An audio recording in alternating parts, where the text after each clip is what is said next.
Què és el voluntariat?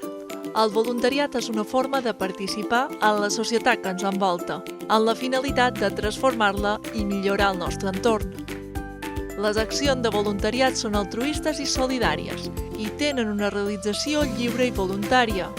El voluntariat no pot tenir contraprestació econòmica o material, ni substituir llocs de feina remunerats i ser accions complementàries a les que han de fer les administracions.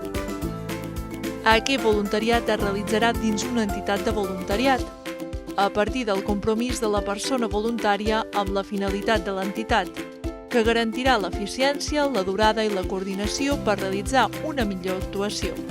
L'acció voluntària es pot fer de forma puntual o perllongada en el temps, i tant és possible fer-ho presencialment com a distància mitjançant eines que ho facin possible, sempre i quan es faci en el marc d'un programa de voluntariat.